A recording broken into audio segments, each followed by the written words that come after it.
What's up, pup people? My name is Lexia and welcome back to my channel. So for today's video, we're going to go ahead and do number 3 of my Things to Know Before series.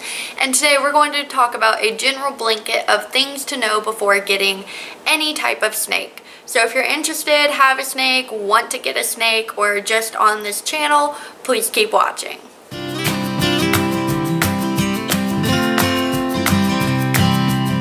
So getting right into today's video, as I said, it's going to be a kind of general blanket statement of things you should know before getting any type of snake.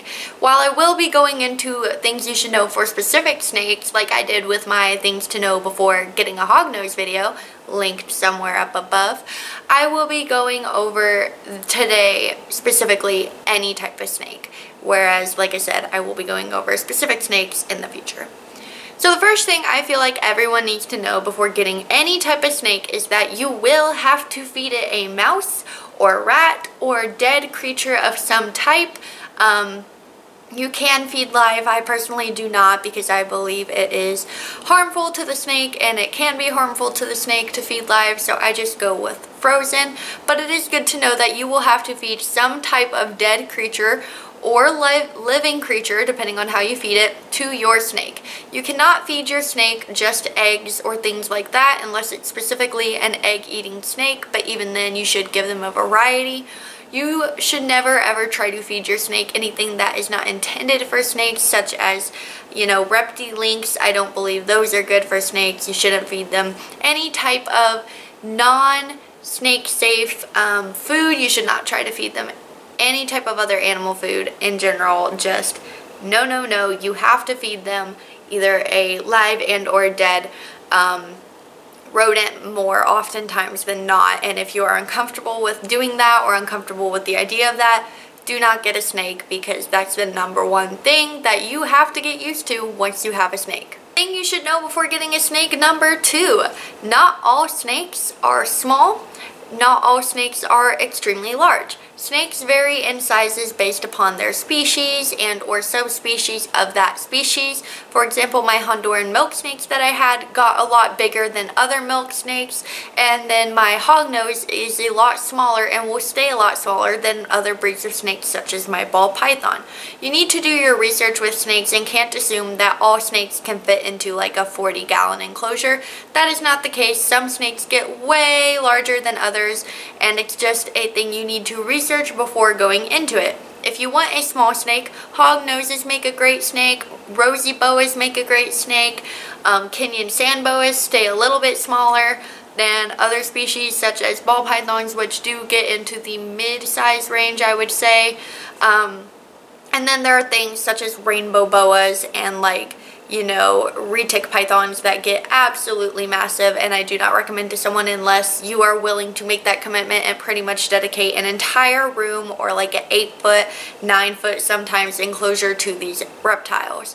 So again, take the size into consideration. Know that they do not all stay the same size, and know that, you know, you're gonna have to put a lot of effort into making sure they have the right size enclosure.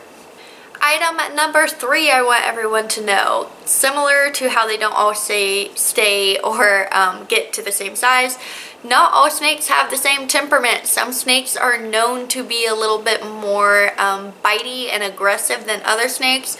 Ball pythons are considered to be relatively not shy, just docile in temperament. Some babies can be a little more bitey, but this opposes to snakes such as Honduran milk snakes, like the ones I had. They are a lot more active. They are a lot more bitey. I would say from babies to juveniles, and if you don't handle them regularly, even some adults can be a little bitey. There are other snakes such as, you know, green tree pythons don't like being held at all. I don't recommend holding them at all. They're very, very fragile. They have a little bit of a sassier temperament as well. It's just, it varies based on snake, and it also varies based on subspecies of snake. So you have to keep that in mind when looking into snakes. If you want something that you can hold routinely and like not be worried about being bit at all, I would recommend something like a ball python or even corn snakes. Sometimes as babies they can be a little bitey, but more often than not I believe they will false strike rather than bite you. I know hognose babies puff up and get a little bit defensive, but I know they're less likely to bite as well. So again, just think about the type of snake that you are getting. Their moods vary based on the species as well as the individual snake itself.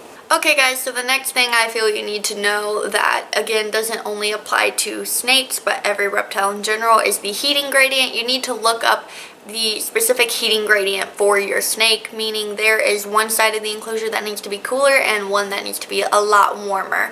For example, my ball python, she is very happy at, I have it 84 degrees on one side and then a little bit cooler on the other. Obviously, it varies depending on snakes. For example, once I get my Accu monitor, he will have a basking spot of 120 degrees. Just because snakes and all other reptiles are cold-blooded, they do need that external heat source, and you need to ensure that you get the right temperature for it. Regardless of what type of species it is, you need to ensure that you are providing the correct amount of heat for them. The last little tidbit of information I want to share with all of you that I feel everyone absolutely needs to know before getting a snake is that snakes do take time. A lot of people get reptiles and or snakes specifically just because they think they are less of a time commitment than a cat or a dog.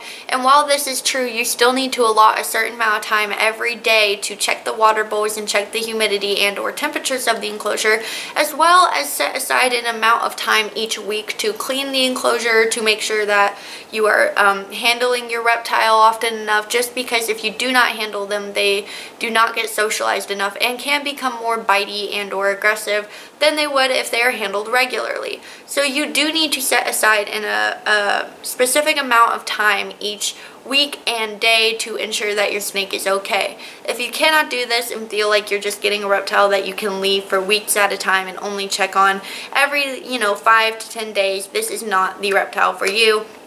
In fact, you should not get any reptile just because you do need to check water daily, temperatures daily, and humidity daily, especially with the more humid climate snakes.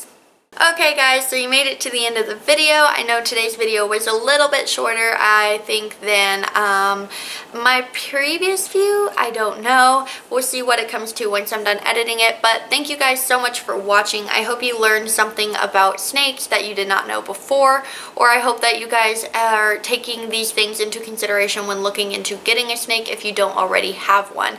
I think it is very important for everyone to do their research regardless the type of animal that you are getting. Snakes and other reptiles especially, just because they're so very often neglected and ignored due to the fact that they're thought to be very low maintenance animals. While that is the case, you still need to check on them daily and make sure that they are being, properly taken care of. So once again, thank you guys so much for watching. I hope you enjoyed, and I can't wait to see you guys next time. Bye!